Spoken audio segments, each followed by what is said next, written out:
Welcome to my channel. I'm Geraldine. I have made another Carousel book. This time I used a paper collection from Stamperia named Vintage Library, and I love libraries and I love books, and it just spoke to me and said I just had to make it into a Carousel book. The images in the Stamperia collection are done by Christina Radovan. They're beautiful papers, and the collection focuses on the world of books and then 5 concept areas within the library. I've done 5 rooms. One is the entrance to the library, and then I've gone through those other areas: mystery, exploration, music and imagination. I made the cover using the paper from Stamperia. I made faux leather out of cardstock, made it look as old as I possibly could. It's a lovely looking, I think, old tome. I've got some dangles on the sides here. Well, you'll notice that the spine is rounded. I like that because it gives, as I said, the vintage look. And I made that by using the same cardstock as the covers, but by doing parallel cuts into the card, which allowed me to round it a bit.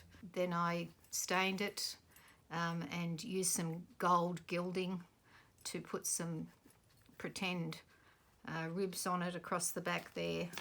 Same here with the little corners, and I used the same on each of the rooms to hold it all together. For those who are not familiar with the Carousel books, they were popular in the 50s when I was a child, and they were generally Disney books, and I just love them, and I still do.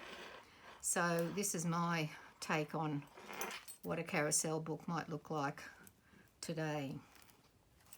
So it has a ribbon fastener, which you just undo, and the book opens like this, and then I'll have to stand it up and bring it around and tie it at the back. And this is how they were made.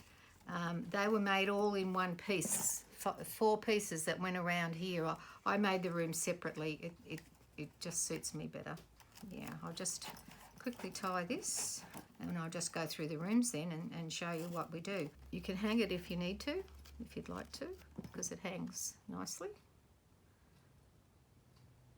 So the first room, and I'll tip it up like this on an angle, is the world of books, and I'll put some, cut some doors out of that, out of the papers, and have put in images of the books that you would have found in a vintage library, and you can find them there today. I mean, I love these types of books with the with the images on the front and the marbled paper, and so that's the world of books. It comes with a whole lot of cutouts and things, but I like to cut my own stuff, so I cut it out of the paper and then bring it in and stick it on into 4 levels for each of the rooms. 4 levels, 1, 2, 3, 4, and the one at the front is the biggest, and they get smaller as they go back. It's similar to a tunnel book, but it's probably 5 tunnel books, if you know what a tunnel book was like. And so that's just a general introduction and a walk into the front of the library. So the next room I did was mystery, and this is one of my favorites because I love mystery books. And this again has four parts to it, and the cutout is in the shape of a book, if you've noticed that, and it has references to the great mystery writers like Conan Doyle, Agatha Christie, Edgar Allan Poe, and the images it has in it are generally owls and pen and ink, stacks of books, just gorgeous stuff. And at the very back is a window, a sort of gothic looking window. As you can see, I used the faux leather down the sides that hold the rooms together and to each other. And the next room was exploration and adventure, like Robert Louis Stevenson, Kipling, Rudyard Kipling, and all those adventure stories around the world in 80 days. It's just gorgeous. And Jules Verne at the very back. I've got some Jules Verne with 20,000 Leagues Under the Sea. And all these images I've cut out of the paper and added a bit of bling here and there. Okay. The next one is music, and it has the classical music because it is a vintage library. So there's Mozart, Chopin, Beethoven, bits and pieces of their manuscripts and musical imagery, like the cello, I think that's a recorder or clarinet, I'm not sure, and beautiful books. Keyboard here. The last one is imagination, and this includes things like dragons and orbs and eggs and scrolls and all those, and faraway castles and stuff like that. So that's rather nice. This is the way they come. They're 12 by 12 sheets of paper, or 8 by 8 as I used in there. Beautiful, because this is called the Street of Books, and it's houses. And on the back there's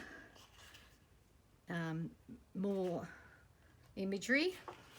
This is the one for fantasy and imagination, the dragon and the castles. So this is the fantasy and imagination page, and you can see where I've cut out the castles there right in the middle of the back, the dragon with the orb, stacks of books and things like that.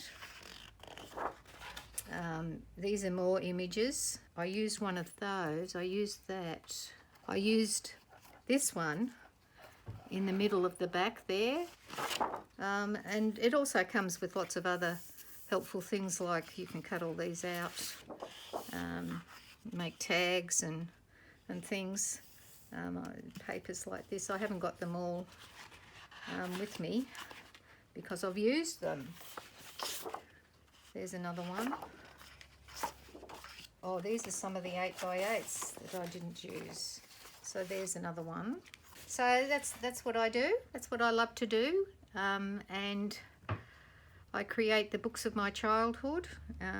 This is a little more sophisticated than we had in the 1950s, with fairy tales.